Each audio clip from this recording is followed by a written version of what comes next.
വർഷം 1991. ലോകം മാറുകയാണ്. എന്നാൽ ഇന്ത്യ എന്ന ജനാധിപത്യ രാജ്യം ചരിത്രത്തിലെ ഏറ്റവും വലിയൊരു വീഴ്ചയുടെ വക്കിലായിരുന്നു. കയ്യിൽ പണമില്ല, രാജ്യത്തിൻ്റെ ഖജനാവ് കാലിയായിരിക്കുന്നു. വെറും 2 ആഴ്ചത്തെ ഇറക്കുമതിക്ക് മാത്രമുള്ള പണം. ആ അവസ്ഥയിൽ നിന്ന് രക്ഷപ്പെടാൻ ഇന്ത്യക്ക് ഒരു കഠിനമായ തീരുമാനമെടുക്കേണ്ടി വന്നു. രാജ്യത്തിൻ്റെ അഭിമാനമായ സ്വർണം വിദേശ ബാങ്കുകളിൽ കൊണ്ടുപോയി പണയം വയ്ക്കുക. ആ രാത്രികൾക്ക് 35 വയസ്സ് തികയുകയാണ്. റിസർവ് ബാങ്കിന്റെ പക്കലുണ്ടായിരുന്ന 67 ടൺ സ്വർണം ഗൾഫ് യുദ്ധത്തെ തുടർന്ന് തകർന്നടിഞ്ഞ സമ്പദ് വ്യവസ്ഥയെ രക്ഷിക്കാൻ ഈ സ്വർണം ലണ്ടനിലും സ്വിറ്റ്സർലാൻഡിലും പണയം വയ്ക്കാൻ കൊണ്ടുപോവുകയായിരുന്നു അന്ന്. എന്നാൽ ഇന്ന് 2026 വീണ്ടും ഗൾഫ് മേഖലയിൽ യുദ്ധമേഘങ്ങൾ ഉരുണ്ടുകൂടുമ്പോൾ ഇന്ത്യ ഭയപ്പെടുന്നില്ല. അന്ന് വെറും $1.2 ബില്യൺ മാത്രം വിദേശ നാണ്യ ശേഖരമുണ്ടായിരുന്ന ഇന്ത്യയുടെ പക്കൽ ഇന്ന് $700 ബില്യൺ കരുതൽ ധനമുണ്ട്. 1990 ഇറാഖ് കുവൈറ്റിനെ ആക്രമിച്ചതോടെയാണ് ഇന്ത്യയുടെ കഷ്ടകാലം തുടങ്ങിയത്. ക്രൂഡ് ഓയിൽ വില ബാരലിന് $17 നിന്ന് ഒറ്റയടിക്ക് $46 കുതിച്ചു. ഗൾഫിൽ നിന്നുള്ള വരുമാനം നിലച്ചു. ലക്ഷക്കണക്കിന് പ്രവാസികൾ മടങ്ങിയെത്തി.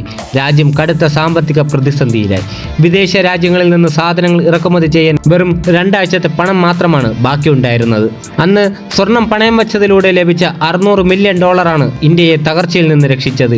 ഈ പ്രതിസന്ധിയാണ് പിന്നീട് നരസിംഹറാവു മൻമോഹൻ സിംഗ് സർക്കാരിനെ കൊണ്ട് ഇന്ത്യയുടെ വിപണികൾ ലോകത്തിന് തുറന്നു കൊടുക്കാനും ലൈസൻസ് രാജ് അവസാനിപ്പിക്കാനും പ്രേരിപ്പിച്ചത്.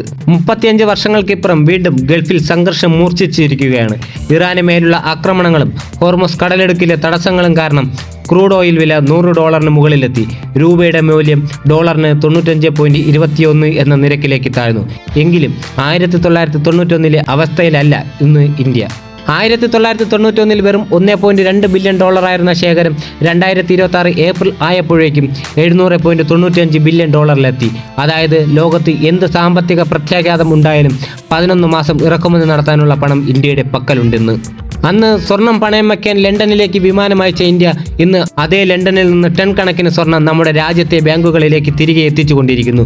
തകർച്ചയിൽ നിന്ന് തളരാതെ ലോകത്തിലെ ഏറ്റവും വലിയ സാമ്പത്തിക ശക്തികളിലൊന്നായി വളർന്ന ഇന്ത്യയുടെ അതിശയിപ്പിക്കുന്ന കഥയാണിത്.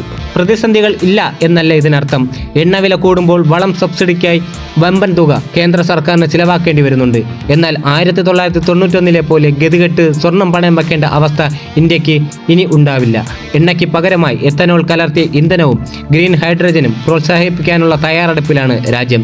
ഗൾഫിനെ മാത്രം ആശ്രയിക്കാതെ സ്വയം പര്യാപ്തത കൈവരിക്കാനുള്ള ഇന്ത്യയുടെ പോരാട്ടത്തിന് 1991 ആ കറുത്ത ദിനങ്ങൾ വലിയൊരു പാഠമാണ് നൽകിയത്. അന്ന് നിർബന്ധിതമായി നടപ്പിലാക്കിയ പരിഷ്കാരങ്ങൾ ഇന്ന് ഇന്ത്യയുടെ ആത്മവിശ്വാസമായി മാറിയിരിക്കുന്നു.